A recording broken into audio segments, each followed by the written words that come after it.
Planet news India. मैं हूं प्रिया सिंह। आज हम बात कर रहे हैं एक कहानी की जो ना किसी किताब की है और ना ही किसी राजवंश की। ये कहानी है प्राकृतिक की विरासत की, जो भारत के होने से भी पहले से मौजूद है।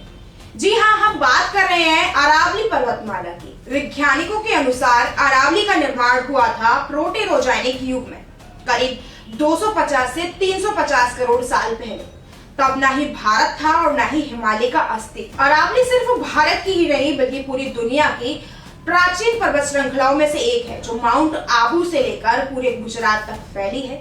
यह अरावली थार रेगिस्तान को फैलाने से बचाती है, रोकती है। इसके साथ वो भूजल को रिचार्ज करती है, उत्तर भारत के मौसमों को संतुलन बनाए रखने में बड़ी भूमिका निभाती है। दिल्ली एनसीआर की हवा, गर्मी, जल स्तर को संभालने में अरावली एक प्राकृतिक ढाल की तरह काम करती है। वहीं देखा जाए तो तेज शहरीकरण, अवैध खनन, वनों की कटाई और कमजोर संरक्षण नीतियां अरावली को लगातार नुकसान पहुंचा रही है। अरावली की ऊंचाई को लेकर नई परिभाषा आने के बाद कई इलाके संतुलित श्रेणियों से अलग हो सकते हैं। यहाँ तक कि विशेषज्ञ भी चेतावनी दे रहे हैं कि अरावली को अगर अभी नहीं बचाया तो आने वाले टाइम में जल संकट, बढ़ती गर्मी और रेगिस्तान का फैलना आने वाली पीढ़ियों के लिए सच में बदल सकता है। रायसेना हिल पे जहाँ राष्ट्रपति भवन और संसद जो बने हैं वो भी इसी अरावली पर्वतमाला पे बने। अगर इस तरीके से सब चीजें खोद के कर दिया तो राजस्थान खत्म हो जाएगा और ये पूरा सिस्टम कोर्ट में निश्चित रूप से जरूरत रहे तो वहाँ पे वो राजस्थान का है। और आप देखेंगे कि जिस तरीके से 20 नवंबर को जो एक जजमेंट जो आया है और उसमें जो 100 मीटर से कम की जो पहाड़ियां हैं उनको अरावली में कंसिडर नहीं की गई है। मुझे लगता है कि इस तरीके से हमारी पूरी जो ये सबसे पुरानी, विश्व की सबसे पुरानी जो पर्वत श्रृंखला है उसको पूरे तरीके से खत्म करने के लिए, और एक तरीके से आप देख सकते हैं कि जो खनन माफियाज हैं या जो तमाम चंद लोग हैं उन लोगों को रेड कारपेट बिछा के और इनवाइट किया गया है कि आप खोदो और ले जाओ। एक तरीके से बहुत पारिस्थितिकी और पर्यावरणीय संतुलन को बिगाड़ने के लिए ये सारी चीजें हो रही है। मुझे लगता है कि इसके बारे में पुनः विचार करना चाहिए। आज अगर ये अरावली पर्वतमाला नहीं होती तो लगभग पूरा राजस्थान जो है वो मरुस्थलीय हो जाता। आज के समय में हर एक तमाम जितने भी पर्यावरणीय संतुलन है उनमें बहुत बड़ी भूमिका जो है वो अरावली पर्वतमाला की है। आज जो भी साथी जो इसके लिए लड़ रहे हैं हम पूरे तरीके से उनके साथ में हैं और निश्चित रूप से सरकार को पैरवी करनी चाहिए और ये जो जजमेंट है इसके बारे में पुनर्विचार की जरूरत।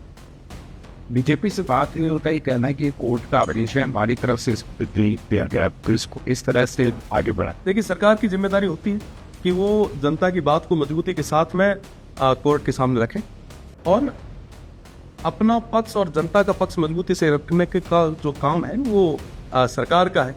आज के समय में जहां रायसेना हिल पे जहां राष्ट्रपति भवन और संसद जो बने हैं वो भी इसी अरावली पर्वतमाला पे बने।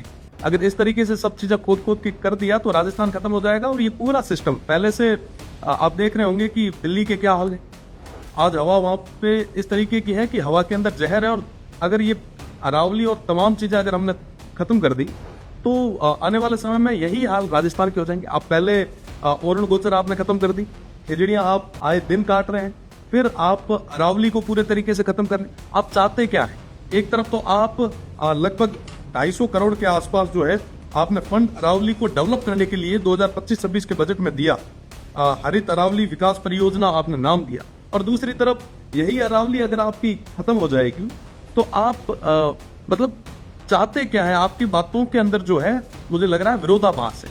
इन चीजों पे काम करने की बहुत ज्यादा जरूरत। इतना प्रतिशत नुकसान होना है अरावली को इससे चलने और इसके बाद में मानसून और बाकी चीजों पर राजस्थान में क्या इस तरह का असर पड़ेगा? आप देखेंगे कि मानसून पूरे तरीके से खत्म ही हो जाएगा। आप आज के समय में अगर आप भूजल का संरक्षण की अगर मैं बात करूं या इकोसिस्टम की बात करूं, अगर 100 मीटर से कम की पहाड़ियां अगर काउंट करें तो लगभग 12,000 से भी ज्यादा जो पहाड़ियां हैं वो 100 मीटर से कम में आती है और इस तरीके से लगभग 80 से 90% तक अरावली जो है वो पूरे तरीके से खत्म हो जाएगी। बने रहे प्लानेट न्यूज इंडिया के साथ इसी तरह की खबरों के लिए।